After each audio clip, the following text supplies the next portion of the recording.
Long years ago, we made our tryst with a destiny, and now the time comes when we shall redeem our pledge. At the stroke of the midnight, when the world sleeps, India will awake to its life and freedom. ये वो शब्द है जब पंडित जवाहरलाल नेहरू ने जब देश आज़ाद हुआ 14 अगस्त और 15 अगस्त की मध्य रात्रि के 12 बजे उनके द्वारा दिए हुए भाषण का एक अंश है जो उन्होंने उस समय पर दिया था। हमें लगा कि गुलामी से अब हम आज़ाद हो चुके हैं, अब वहाँ से हमारी एक नई यात्रा स्टार्ट होगी जहाँ से चीज़ें बहुत सुंदर होगी, खूबसूरत होगी और एक नए देश के विकास में हमारा एक अलग ही कंट्रीब्यूशन होगा, एक नए आज़ाद राष्ट्र में हम घूमेंगे। लेकिन हम ये भूल गए जब अंग्रेज हमारे देश में आए तब हम एक समृद्ध राष्ट्र हुआ करते थे, देश दुनिया की बड़ी बड़ी अर्थव्यवस्थाओं में हमारा नाम हुआ करता था। लेकिन लगभग 2 दशक के समय में अंग्रेज़ों ने हमें फाइनेंशियली इतना लूट लिया कि हमारे यहाँ पर संसाधन की कमी हो गई और हालात बहुत बदतर हो चुके हैं आज के समय में। तो ऐसे में जब देश आज़ाद हुआ तो उसके सामने कुछ चैलेंजेस थे, तो उसी से हम स्टार्ट कर चुके हैं। जी हाँ, मैं रविंद्र गुरडिया स्वागत करता हूँ आपका आर्ट्स एकेडमी यूट्यूब चैनल पर। तो अब से हमारी क्लास स्टार्ट होती है। तो हाँ, जैसा कि आप हमारी हेडिंग देख सकते हैं, highlights any 3 challenges face by India after independence. बोला आज़ादी के बाद में भारत को कौन सी चुनौतियों का सामना करना पड़ा। तो हमने बेसिकली 3 ऐसी चुनौती जिनको हाईलाइट्स किया है। ये सवाल 2023 में पूछा गया है, यही सवाल 2024 में भी पूछा गया सीबीएसई बोर्ड में, अलग अलग आपके ग्रुप में पूछा गया। मतलब सीबीएसई बोर्ड में क्या होता है कि उसके अलग अलग A group, B group, C group ऐसे करके आता है। तो क्या हुआ कि ये क्वेश्चन 2023 के सीबीएसई बोर्ड में भी पूछा गया है, 2024 के सीबीएसई बोर्ड में भी पूछा गया। बस फर्क इतना था, सवाल को थोड़ा सा घुमा दिया, है ना, सवाल को हल्का सा घुमा दिया, सवाल बिल्कुल यही था। बोला कि सबसे पहली चुनौती क्या है, शेप अ नेशन। बोला कि एक राष्ट्र को आकार देना है। यहाँ आकार देने का मकसद का क्या हुआ कि अभी हमारा जो देश बिखरा हुआ है, उस बिखरे हुए देश को समेटना है, उसको एक नया आकार देना, एक नया रूप देना, नया स्वरूप देना है। जैसे अकोमोडेट डाइवर्सिटी, कितनी अच्छी चीज़ लिखी है, डाइवर्सिटी, अकोमोडेट करना मतलब शामिल करना, साथ में लेकर के चलना। किस चीज़ को लेकर के चलना, डाइवर्सिटी इन अवर सोसाइटी। हाँ, सोसाइटी में डाइवर्सिटी है। सोसाइटी में डाइवर्सिटी का मतलब क्या हुआ, हमारे देश में बहुत सारे धर्म के लोग रहते हैं, जैसे हिंदू है, मुसलमान है, सिख है, ईसाई है, जैन है, बुद्धिस्ट है, ऐसे करके बहुत तरह के पंथ के लोग रहते हैं, बहुत समुदाय के लोग रहते हैं, अलग अलग धर्म के लोग रहते हैं। तो बोला ऐसे में इन सब को साथ में ले करके चलना है। तो यहाँ पर राष्ट्र निर्माण सिर्फ और सिर्फ फिजिकली ही नहीं करना है, इसके साथ साथ में हमें विचारधाराओं का भी राष्ट्रवाद करना है, सबको साथ में लेकर के चलना है। ठीक है, इट्स पीपल मतलब हमारे भारत के लोग, इट्स पीपल स्पीक मतलब बोलना, डिफरेंट लैंग्वेजेस। बोला सभी लोग अलग बोलते हैं, कोई मराठी बोलता है, कोई कन्नड़ बोलता है, कोई तेलुगु बोलता है, कोई मारवाड़ी बोलता है, कोई आपके ना गुजराती बोलता है, कोई असमी लैंग्वेज बोलता है, कोई आपके पंजाबी बोलता है, कोई हरियाणवी भाषा बोलता है। तो बोला कि यहाँ पर बहुत भिन्न भिन्न तरह के लोग रहते हैं जो अलग अलग भाषाओं में बात करते हैं। ठीक है ना, different languages and followed different cultures. बिल्कुल, बोला कि अलग अलग कल्चर को फॉलो करने वाले भी लोग हैं हमारे यहाँ पर, अलग अलग कल्चर को फॉलो करने वाले लोग हैं और अलग अलग धर्म को फॉलो करने वाले लोग हैं। ऐसे में क्या हुआ कि हमें इन सब को साथ में लेकर के चलना है, चाहे वो कोई सी भी भाषा बोलता हो, चाहे उसका कल्चर हमारे कल्चर से डिफरेंट हो, चाहे वो किसी भी रिलीजन का हो, क्योंकि वो हमारे इंडिया की कंट्री का पार्ट है, हमारे भारत का हिस्सा है। इसलिए उन सब को साथ में लेकर के चलना है, क्योंकि वो हमारे ही भाई बंधु हैं, इन्होंने भी हमारे साथ में आते हैं। दूसरी चुनौती, सेकंड चैलेंज क्या था आज़ाद भारत के लिए, तो दूसरी चुनौती थी सबसे इंपॉर्टेंट जरूरी चीज़ जो आज भी हमारे लिए सबसे बड़ा चैलेंज है कि डेमोक्रेसी को बचा करके रखना, कोई भी डेमोक्रेसी को हानि नहीं पहुंचा सके। बोला कि स्टैब्लिशिंग अ डेमोक्रेसी। बोला कि जब अंग्रेज आए उनके आने से पहले यहाँ पर राजा का राज था, अंग्रेज आने के बाद अंग्रेजों का राज हो गया। ऐसे में क्या हुआ कि इन सारे समय में हमने ये देखा कि राजा या शासक जो भी है वो अपनी मनमर्जी तरीके से राज करता है और जनता पर अत्याचार करता है, जनता की बात नहीं सुनता है, जनता के प्रॉब्लम को समझता नहीं है। तो बोला हमें लोकतंत्र स्थापित करना पड़ेगा। लोकतंत्र की सबसे खूबसूरत चीज़ क्या है कि लोकतंत्र में जनता अपना शासक चुनता है, जनता अपनी सरकार चुनती है।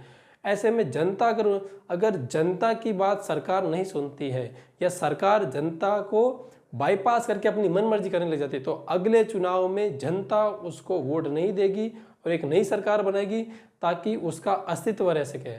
तो बोला डेमोक्रेसी स्टैब्लिश करना पहला चैलेंज है। दूसरा चैलेंज है कि डेमोक्रेसी को बना करके रखना।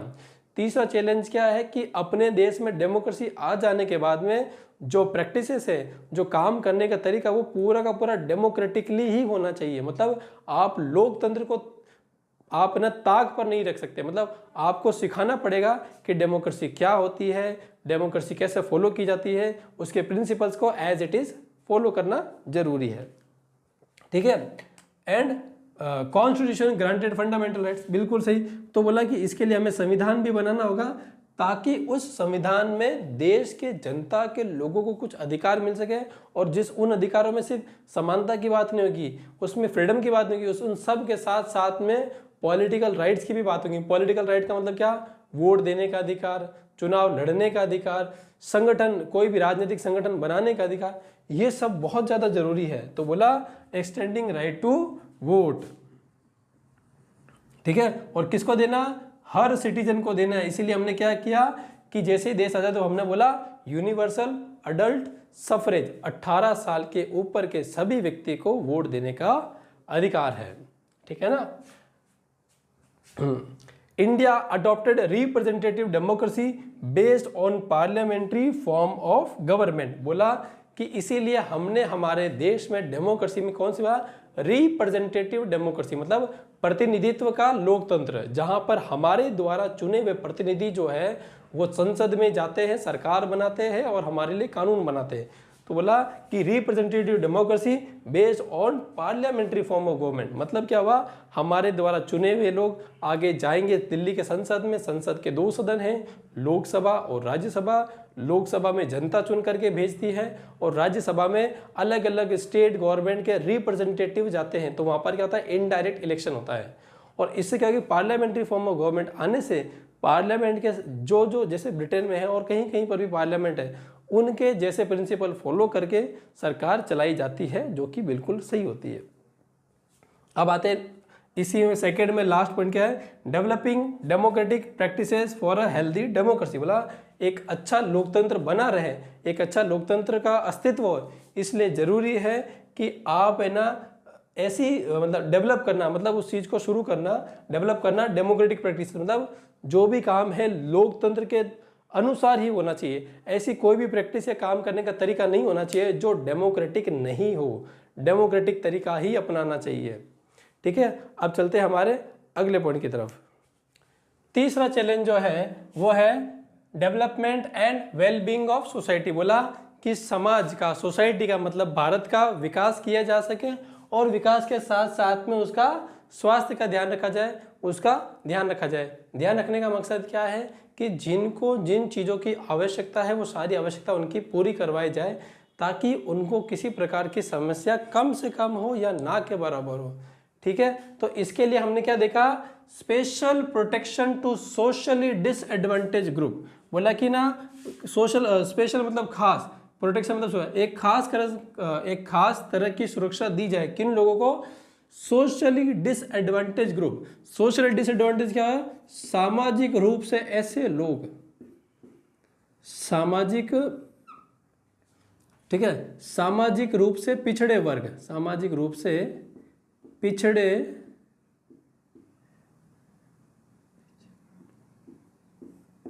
पिछड़े वर्ग या ऐसे लोग जिनको सुविधाओं की पूरी सुविधा नहीं मिल पाई है, ऐसे लोगों को लिए क्या करना पड़ेगा? हमें स्पेशल प्रोटेक्शन चलाना पड़ेगा।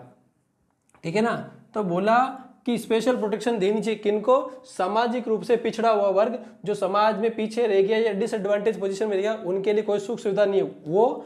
एंड रिलीजियस, बोला कि ना वो लोग जो अलग अलग धर्म के लोग हैं और हमारे देश में माइनॉरिटी में, माइनॉरिटी का मतलब क्या? जिनका संख्या में जो कम है, मेजोरिटी में नहीं। जैसे आपके सिख हो गए, मुस्लिम हो गए, जैन हो गए, आपके ईसाई हो गए, बुद्धिस्ट हो गए। बोला कि इनके भी सुरक्षा के लिए हमें कुछ करना चाहिए ऐसी व्यवस्था, ताकि उनका भी विकास हो। ऐसा नहीं कि हम सिर्फ और सिर्फ देश के भले मतलब हम देश को आगे ले जाने के चक्कर में देश के बारे में ही सोचे, बाकी समाज के बारे में भूल जाए। तो बोला देश को तो आगे लेकर के चलना है, उसके साथ साथ में समाज में जो लोग पीछे रह गए उनको भी साथ में लेकर के आगे चलना है ताकि कोई पीछे ना छूट जाए। And cultural communities, cultural communities का मतलब क्या हुआ कि वो लोग जिनका कल्चर हमारे कल्चर से डिफरेंट है। जैसे कि आप और हम किसी बस्ती में रहते हैं, घर में रहते हैं, मोहल्ले में रहते हैं, हमारा रहने का रहन सहन तरीका अलग है। लेकिन कई लोग ऐसे हैं जो ट्राइबल सोसाइटी है। ट्राइबल सोसाइटी का मतलब क्या, वो लोग जो लोग जंगलों में अपना जीवन यापन करते हैं, ठीक है, क्योंकि उनके पूर्वज जंगलों में ही रहे हुए हैं। तो ऐसे में क्या कि उनके जीवन का आश्रय, जीवन का सारा समय जो है वो जंगलों में बिता है। तो बोला कि जो हमसे अलग कल्चर के जो लोग हैं और जो हमारे भारत में ही रहते हैं उनको भी साथ में लेकर के चलना है। मतलब कि बोला कि जो जनजाति के क्षेत्र में रहने वाले जो लोग हैं, जो ट्राइबल पीपल है, उनको भी विकास करना चाहिए हमें, ताकि वो भी पीछे छूट ना जाए। ठीक है, ये हुआ। अब आते हैं नेक्स्ट पॉइंट की तरफ में। टू अचीव वेलफेयर गोल्स, बोला कि ये वेलफेयर गोल अचीव करने के लिए हमारे संविधान में अलग से प्रावधान भी है। वो कौन सा प्रावधान है, directive principles of state policy. ये बहुत अच्छा प्रावधान है। हालांकि इसमें एक ही कमी है। क्या कमी है कि आप इन मतलब संविधान में आप हर चीज को लागू करवा सकते हो सिवाय इसके। बोला कि सरकार के पास में इतना हिम्मत होगी, सरकार के पास में संसाधन होंगे तो वो कर सकते हैं, लेकिन आप ये नहीं कह सकते कि ये जो प्रावधान जो है directive principle of state policy का आपको इम्प्लीमेंट करना ही पड़ेगा, लागू करना ही पड़ेगा।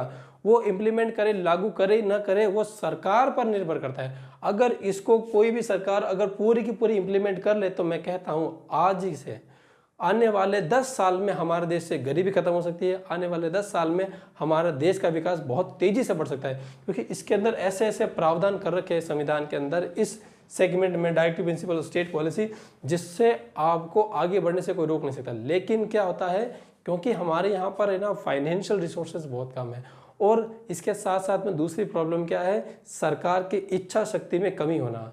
सरकार अपनी पूरी इच्छा शक्ति से इसको लागू कर देना तो हमारा देश आज भी बहुत देश आगे बढ़ सकता है। अभी भी हम पीछे नहीं है, लेकिन इसको क्या किया कि इसके हाथ बांध दिए। कैसे, इसको बोला कि सरकार पर निर्भर करता है लागू करे या ना करे, लेकिन कभी ना कभी लागू होगा। कई बार इसे लागू किया भी जाता है, कुछ अंश तो लागू करते ही हैं। तो बोला कि ये प्रोविजन जो किया है बहुत अच्छा है। ठीक है, अब आते हैं इसके अंदर हम आखिरी पॉइंट की तरफ में।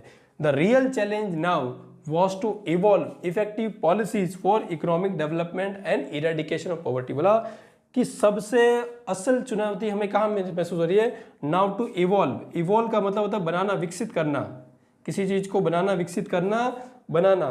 तो बोला कि सबसे बड़ी प्रॉब्लम क्या है कि ऐसी इफेक्टिव का मतलब ऐसी जिससे क्या होता है कि काम करना आसान हो जाए। तो बोला कि ऐसी योजना बनाना जिससे चीजें सुधर जाए, ऐसी पॉलिसी बनाने में बहुत बड़ा चैलेंज है, ताकि ना किस चीज़ में, ताकि हमारे देश में इकोनॉमिक डेवलपमेंट आ सके और हमारे देश से क्या हो कि जो गरीबी, पॉवर्टी मतलब गरीबी, उस गरीबी को क्या कर सके हम, इरेडिकेट करना मतलब मिटाना, हटाना, खत्म करना यहाँ से। तो बोला कि हमारे देश का आर्थिक विकास करना और हमारे देश से गरीबी को मिटाने के लिए हमारे यहाँ पर जितनी भी अलग अलग योजना लागू है उन योजना को लागू करना सबसे बड़ा चैलेंज, क्योंकि ऐसी योजना बनाना, उसके अंदर प्रावधान करना, सब कुछ करना अपने आप में बहुत बड़ा चैलेंज है। तो ये भारत जब आज़ाद हुआ तो सबसे पहले ये हमारे पास में चैलेंज आया।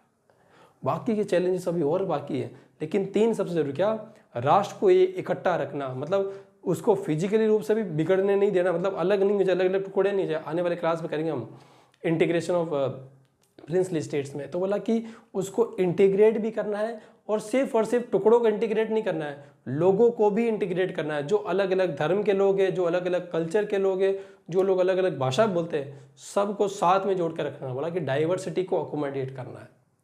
दूसरा, हमारे यहाँ पर लोकतंत्र को स्थापित करना, लोकतंत्र को चलाना, और इसके साथ साथ में एक अच्छा लोकतंत्र बना रहे, इसलिए लोगों को लोकतंत्र की अच्छी प्रैक्टिसेस भी सिखाना ताकि कोई उसका मिसयूज नहीं कर ले। और तीसरा और सबसे अंतिम जो क्या है, हमारे देश का विकास करना। उस हमारे देश में चाहे कोई पिछड़ा वर्ग का हो या जो ऑलरेडी फोरफ्रंट में हो, सब का विकास करना। चाहे उसका कल्चर हमसे डिफरेंट हो, चाहे वो ट्राइबल पीपल हो, हम अलग पीपल है, बोला कि नहीं, सबका साथ सबका विकास करना है हमें। तो ये थी हमारी आज की क्लास। कैसी लगी आपको? अगर आपको क्लास अच्छी लगती है तो लाइक कीजिए।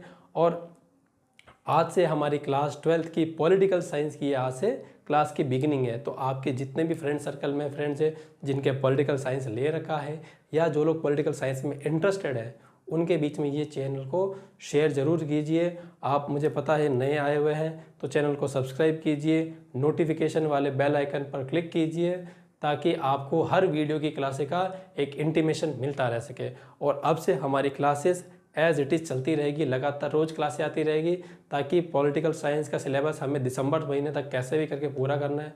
कैसे भी मतलब भगा करके नहीं, हम आराम से लेकर के चलेंगे और आपका हर टॉपिक कवर करते हुए निकलेंगे ताकि आपको किसी प्रकार की कोई समस्या नहीं हो। और आपने फ्रेंड सर्कल में पहुंचाइए, इसको शेयर कीजिए ताकि सबको फ़ायदा हो सके आपके साथ साथ में।